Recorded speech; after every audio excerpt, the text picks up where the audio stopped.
हिवाळी अधिवेशनाचा आजचा तिसरा दिवस. महाराष्ट्र सार्वजनिक विश्वस्त व्यवस्था विधेयकावर आज चर्चा होणार. शेतकऱ्यांच्या मदतीबाबतही आज चर्चेची शक्यता.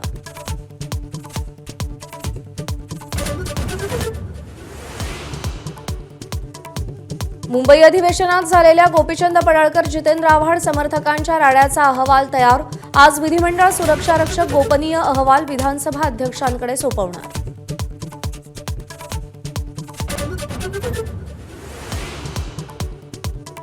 नागपूर अधिवेशनात विनापास घुसणाऱ्यांचा सुळसुळाट. एक कॅबिनेट मंत्री आणि 15 आमदारांनीच सोबतच्या व्यक्तीला विनापास प्रवेश दिला.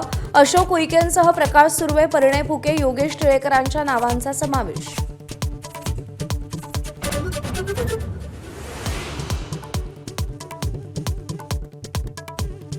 नागपुरातील नेत्यांच्या हुरडा पार्टीत राहुल नार्वेकरांनी गाणं गायलं.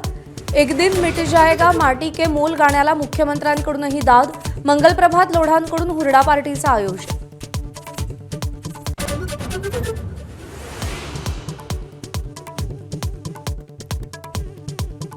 अधिवेशनातील पैशांच्या व्हिडिओचे पडसाद. थेट संसदेपर्यंत नोटबंदी असूनही एवढा पैसा येतो कुठून? खासदार सुप्रिया सुळेंचा सरकारला सवाल. तर ठाकरेंच्या कर्जत फार्म हाऊसमध्ये कोट्यवधींची माया. नितेश राणेंचा गंभीर आरोप.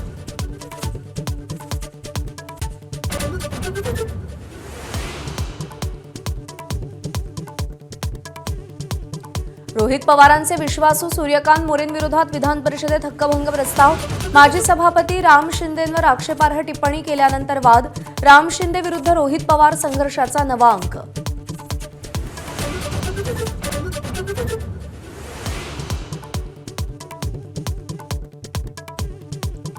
आपला दवाखाना योजना म्हणजे भ्रष्टाचाराची पूर्ण. एकनाथ शिंदेंनी सुरू केलेल्या योजनेवर भाजप आमदार निरंजन डावखरेंचं थेट बोट.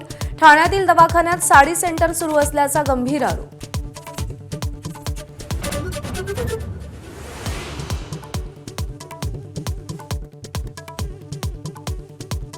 नाशिकच्या त्र्यंबकेश्वरमध्ये जन्मदात्या आईनंच पैशासाठी मुलांचा सौदा केला. पैशासाठी आईनं पोटची 6 मुलं विकल्याचा आरोप.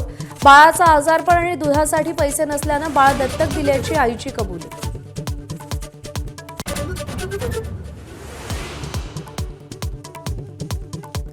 माजी सरन्यायाधीश भूषण गवईंवर बूट फेकणाऱ्या वकिलाला मारहाण. न्यायालय परिसरात वकिलांनी चपलांनी मारहाण केल्याचा व्हिडिओ समोर. ऑक्टोबरमध्ये राकेश किशोर यांनी गवईंवर बूट फेकला होता.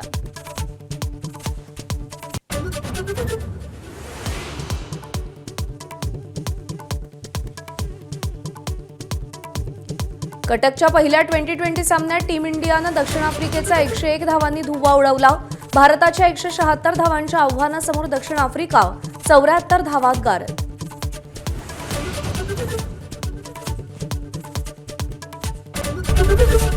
एबीपी माझा, उघडा डोळे बघा नीट.